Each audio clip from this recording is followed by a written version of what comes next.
Buenos días, hoy es martes 30 de septiembre del año 2025. Transmitimos desde Cuenca, Patrimonio Cultural de la Humanidad. A esta hora saludamos y damos la bienvenida al doctor Simón Zavala Guzmán, constitucionalista. Doctor, buenos días. Gracias por aceptar la invitación.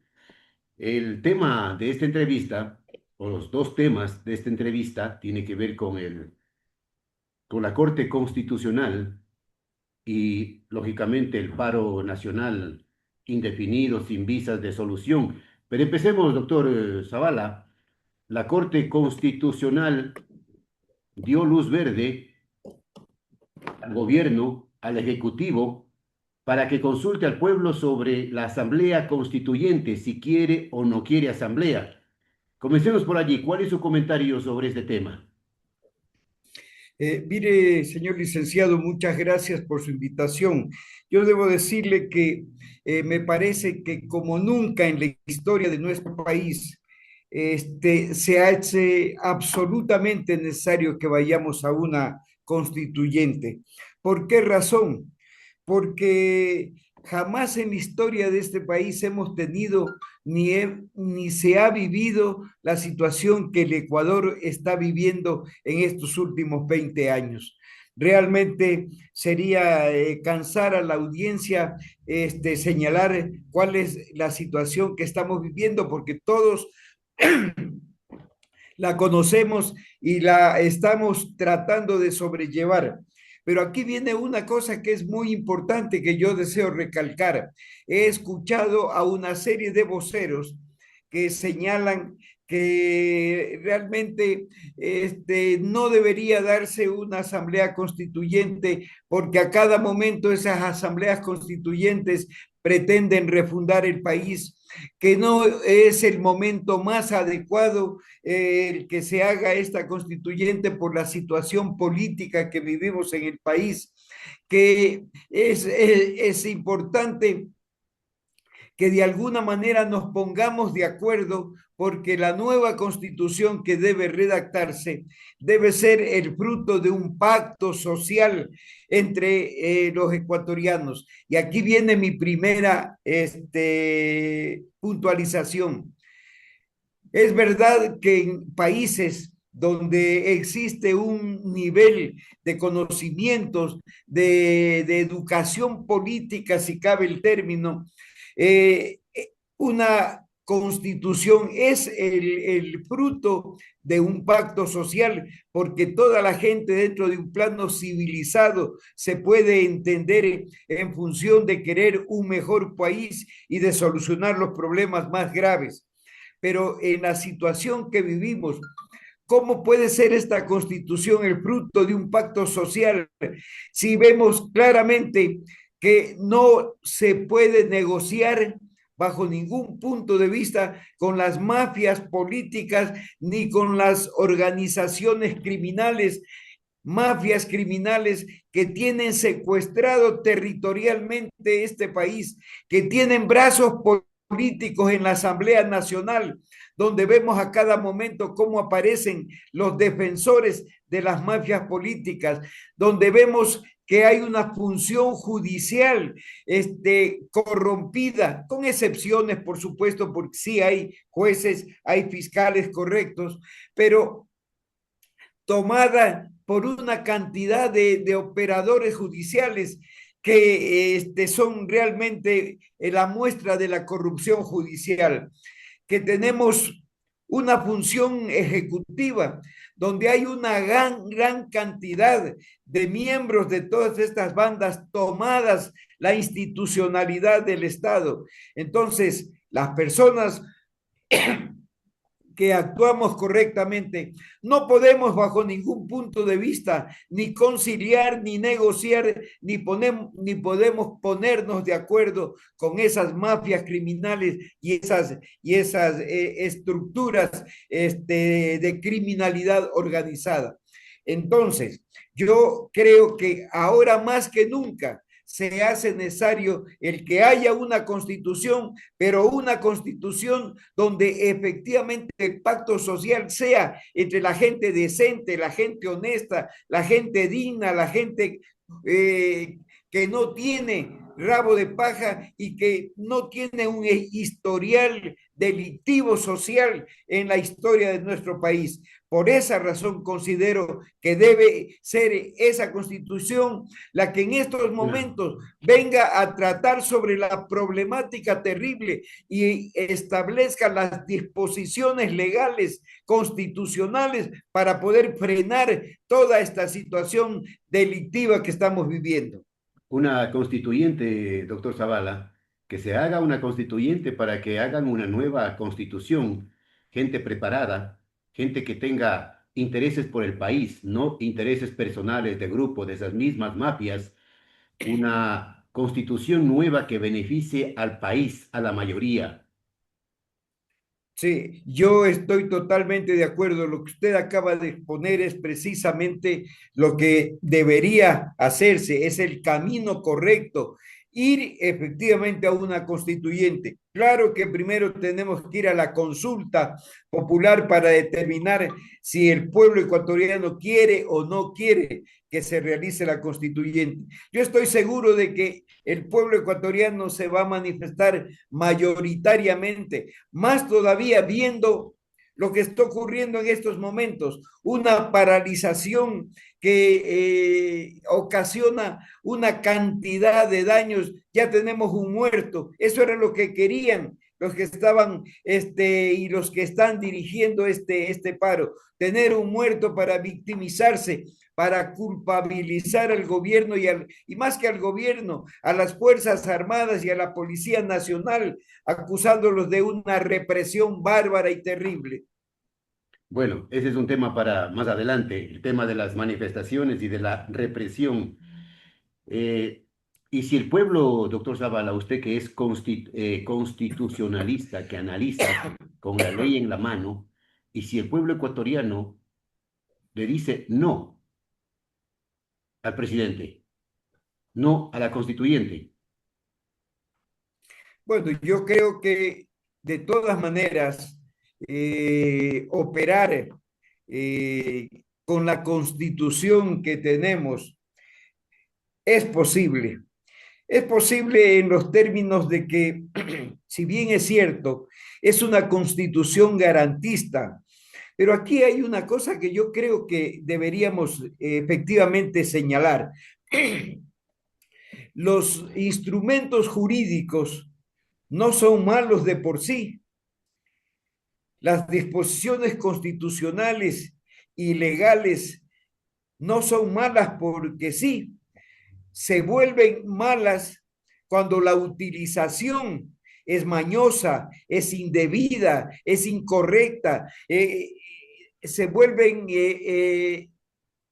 totalmente, inclusive hasta dañinas, cuando quienes tienen el poder, la autoridad para hacer cumplir esas disposiciones constitucionales, esas disposiciones legales, no lo hacen, omiten. Por eso es que tenemos, y no se le puede echar en realidad la culpa a la Constitución en la parte dogmática, que es la parte donde están las garantías constitucionales, sino al hecho de que, por ejemplo, fíjese, ¿qué es lo que sucede cuando la Constitución señala que efectivamente la prisión preventiva tiene que darse en tales y tales y tales circunstancias, pero se cohima a los jueces y el juez no aplica debidamente, no aplica correctamente la disposición legal porque recibe la coima? Entonces la disposición legal no es la disposición mala en sí mismo, en su espíritu. Es mala Claro. porque quien la ejecuta es un juez corrupto que recibe coimas para liberar a un delincuente. Entonces no son jueces apegados a derecho que hacen justicia, sino son jueces que negocian las sentencias cuando les conviene.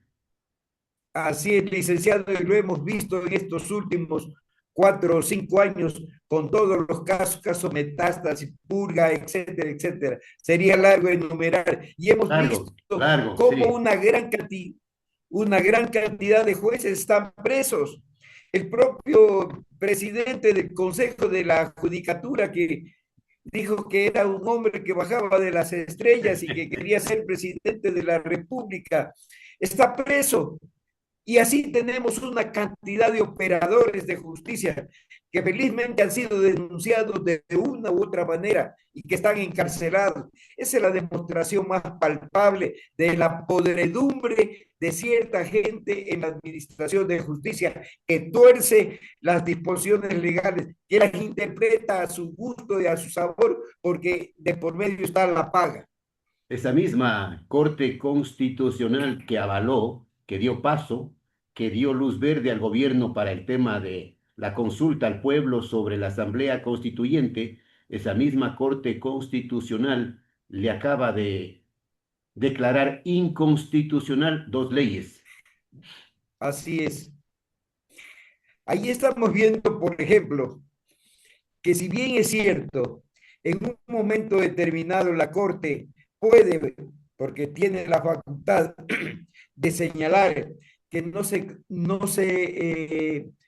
contemplan ciertos aspectos que tienen que ver con la esencia mismo de la tramitología de un proyecto de ley.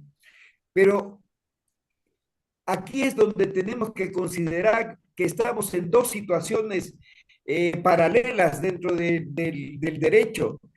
La una que podríamos señalar que es el derecho normal el que rige, pero la otra es el derecho de guerra que estamos viviendo en aplicación de las convenciones internacionales de La Haya y de Ginebra, y que también se están aplicando paralelamente.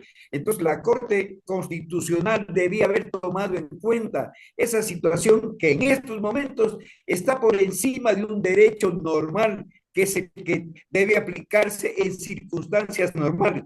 Es decir, voy a poner un ejemplo. Si en un momento dado una persona es detenida supuestamente por haber cometido un delito y se le lleva a una situación de flagrancia y la fiscalía no puede demostrar que efectivamente fue tomado preso en flagrancia, cometiendo el delito. El juez, ¿qué es lo que tiene que hacer?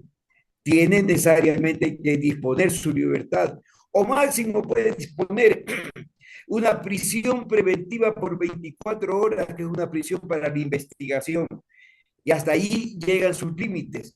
O cuando la fiscalía pide la realización de un acto urgente para hacer un allanamiento a una banda criminal, tiene necesariamente que pedir la autorización del juez. Ese es el derecho normal que estamos viviendo. Pero en la situación de conflicto, cuando ya está declarada una guerra interna entre las fuerzas del orden, las funciones del Estado, del orden, frente a las mafias criminales, no se le puede pedir a un juez que dé la autorización para poder hacer el allanamiento donde está el enemigo armado y esperándole con armas para liquidar al que pretende ingresar. La situación la puedo escenificar de la siguiente manera. Cuando hay una confrontación bélica entre dos países, claro, las fuerzas que pelean de lado y lado están identificadas porque están con sus uniformes, con las banderas de sus países, etcétera. Pero acá lo que tenemos son fuerzas armadas que están identificadas, Policía Nacional que está identificada con sus uniformes, pero usted no sabe que el que pasa al lado suyo viene armado y le dispara y lo mata. ¿Por qué? Porque las fuerzas criminales no están con banderas ni están con uniformes. Pues. Entonces, esa es la diferencia que debemos contemplar en este momento. Y ahí el rol que juega la Corte Constitucional, tomando en cuenta que la Constitución de la República establece que es al presidente de la República al que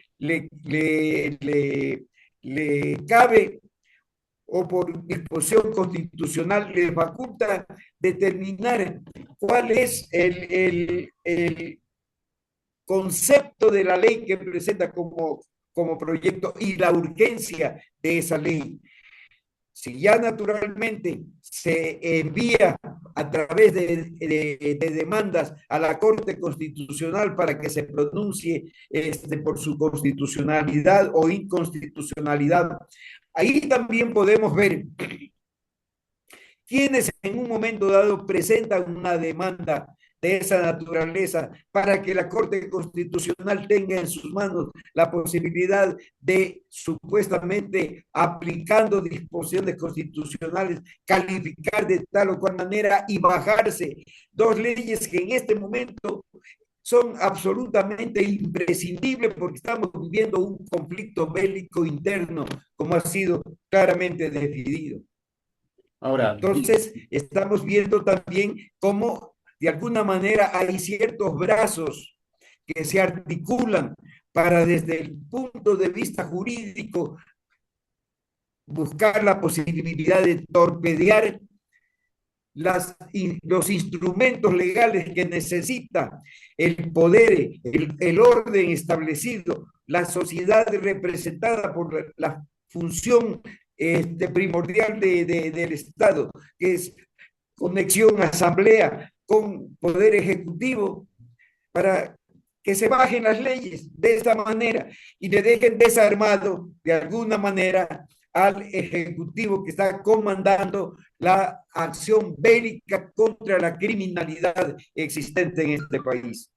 bien, vamos con el tema entonces de las manifestaciones. Estamos viviendo los ecuatorianos, lamentablemente, esta situación de un paro indefinido. Están bloqueadas algunas vías a nivel nacional. En 6 provincias, dicen la información, que hay bloqueos. Las manifestaciones siguen subiendo de tono. Hay un muerto, hablan de un segundo muerto inclusive, de un segundo muerto, de un segundo ciudadano que salió a las calles a manifestarse, a protestar. Además es un derecho constitucional, ¿no? La protesta, doctor Zavala, es un derecho. La protesta Así pacífica es un es. derecho, pacífica. Pero, ¿cómo mira usted, Sí, así es. cómo ve usted la posición del presidente Noboa que dice que no habrá diálogo? ¿Usted cree que está bien? Mire, licenciado, yo tengo una posición definida al respecto. Yo he sido y soy y seguiré siendo un defensor de los derechos que los ciudadanos tenemos para hacernos escuchar. La protesta legítima, como usted muy bien lo señala, determina que efectivamente debemos utilizar todos los mecanismos para hacernos escuchar cuando no se nos quiere atender. Pero en la situación de conflicto que vivimos, porque eso es lo que hay que tomar en cuenta, el conflicto bélico que hemos vivido y que estamos viviendo ya desde hace algún tiempo, y la posibilidad de expresarse y de manifestarse dentro de esa conflictividad social. Entonces, ¿cómo puede usted negociar con una pistola en su cabeza?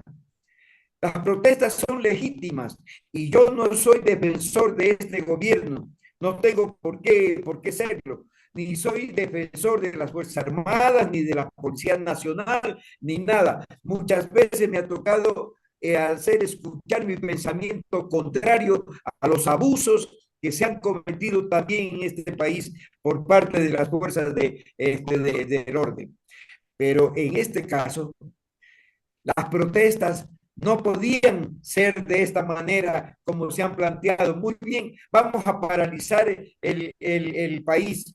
Primero, sin darse cuenta o intencionalmente, viendo y sabiendo que vivimos una crisis económica realmente como nunca la hemos vivido en los años pasados.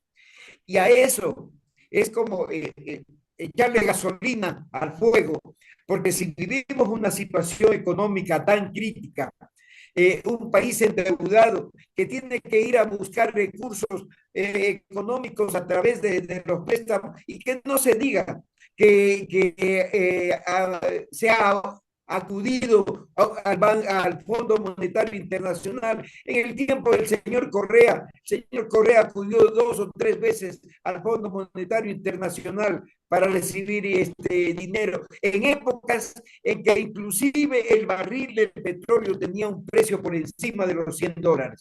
Entonces, echarle leña al fuego y a ese fuego echarle gasolina, sabiendo que este país está en una situación crítica terrible, es realmente ya querer liquidar al país, porque este paro, ¿cuánto le cuesta a este país?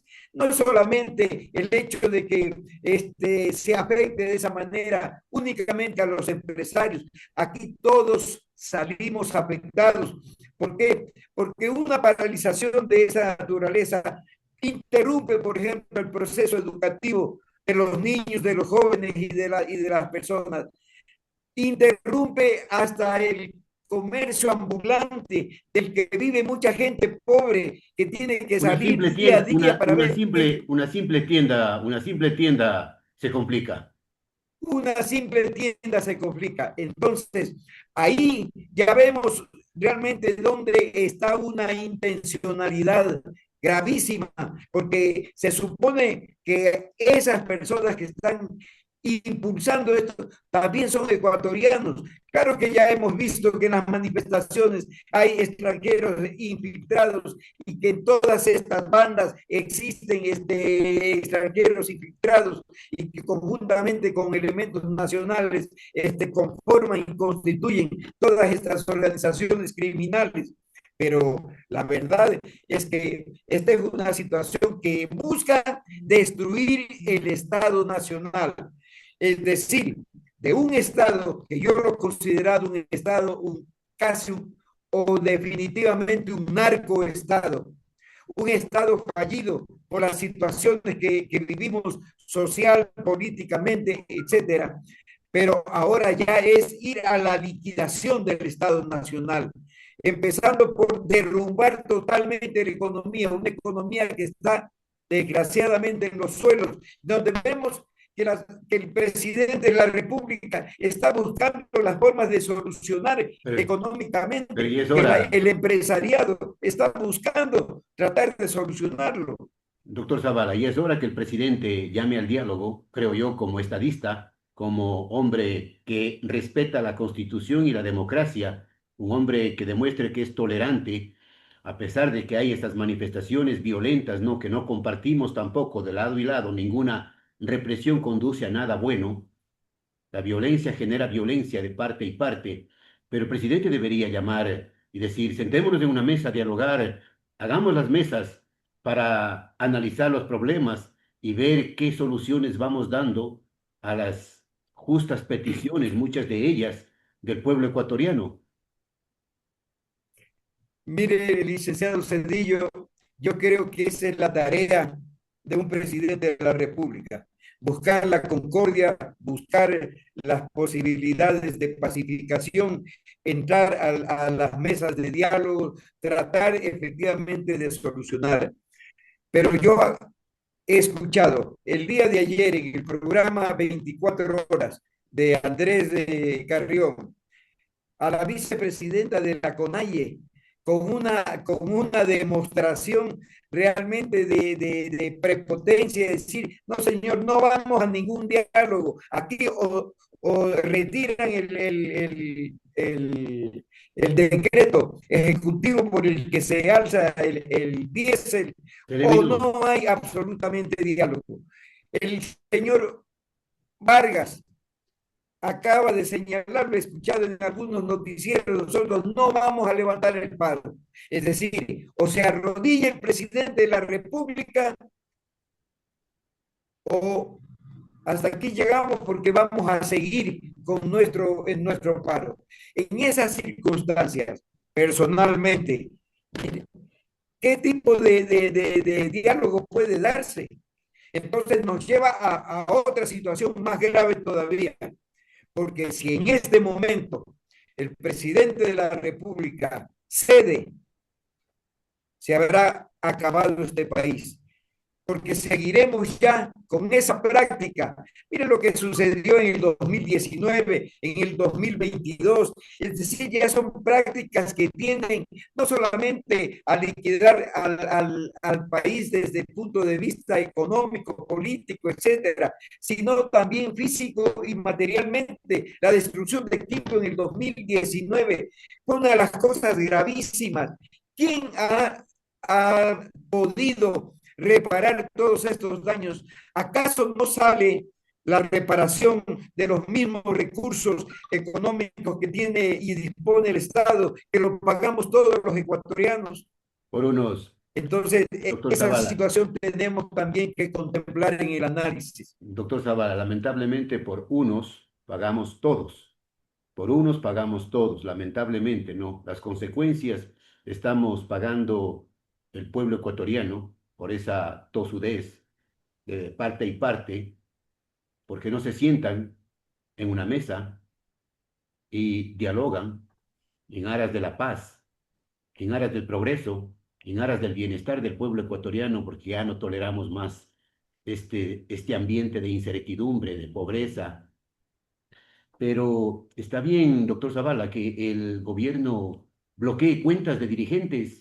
Está bien que el gobierno o la fiscalía emprenda con procesos de investigación.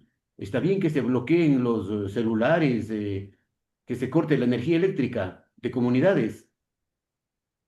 Bueno, yo estoy en total desacuerdo de ese tipo de medidas.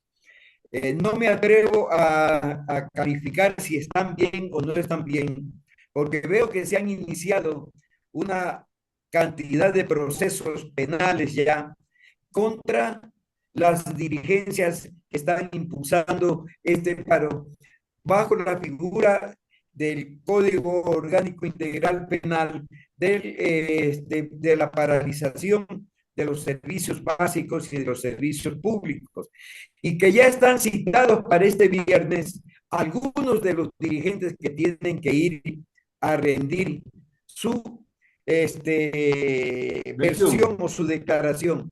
¿Qué es lo que va a ocurrir después de eso? Me supongo. Miren, si no van al llamamiento, le harán un segundo llamamiento y si no van, los tomarán presos. Eso naturalmente va a aumentar la conflictividad. Pero esos son los caminos legales que tienen las autoridades para poder no infringir precisamente las leyes, porque lo otro sería gravísimo que comiencen a detener a los dirigentes del paro, a las personas que están apoyando el paro, sin ton ni son, bajo el supuesto de que han cometido tal o cual situación que está en curso en lo penal. Eso sería gravísimo y eso Claro. no se puede bajo ningún punto de vista apoyar. Entonces el gobierno tiene que ir por los caminos legales.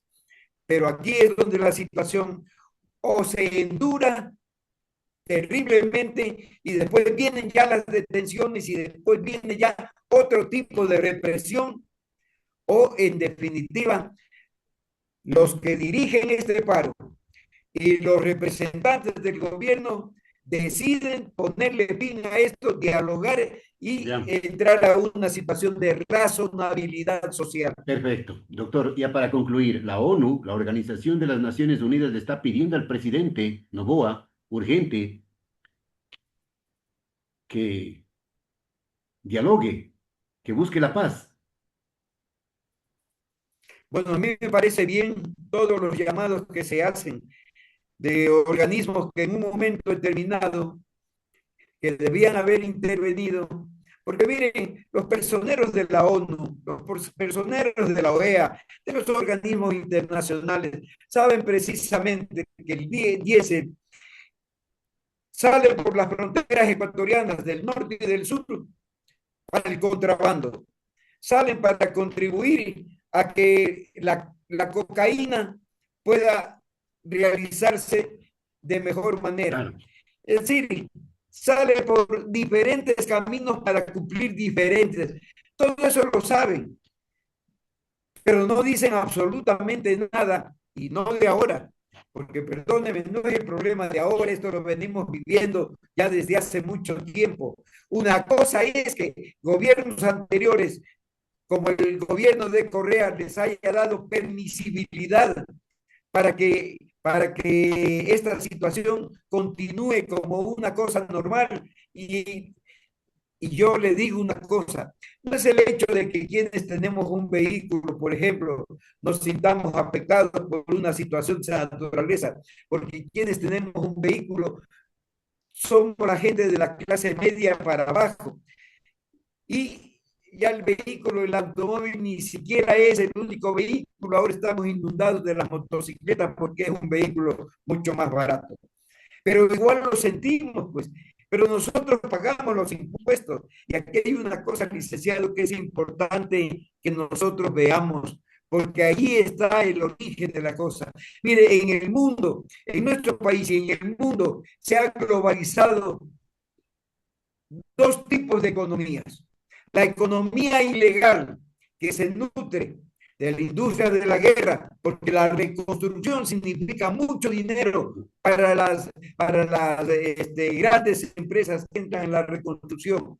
Pero ese dinero que se paga, a poner un ejemplo, para la reconstrucción después de la guerra, también tiene otro tipo de precios, porque allí es donde se pagan las coimas para obtener los contratos. Entonces, una gran parte de los dineros destinados en los presupuestos de la economía legal, que son los presupuestos del Estado, donde hay el rubro para obras, bienes y servicios, poco a poco, ese dinero a través de las coimas se traslada a la economía ilegal, a esa economía que se nutre del tráfico de la droga, del tráfico de órganos humanos, del tráfico de seres humanos, de la explotación sexual, de una gran cantidad y de la corrupción en general. Claro. Entonces, si no se Bien. toman las medidas del caso, va a llegar un momento en que la economía, y no solo de este país, la economía del mundo, va a ser una economía totalmente ilegal. Bien. Gracias al doctor Simón Zavala Guzmán, constitucionalista, por su análisis sobre el momento político y social actual en el país. Doctor, que tenga un buen día. Señor licenciado, muchas gracias por su gentileza de invitarme. Estoy a las órdenes.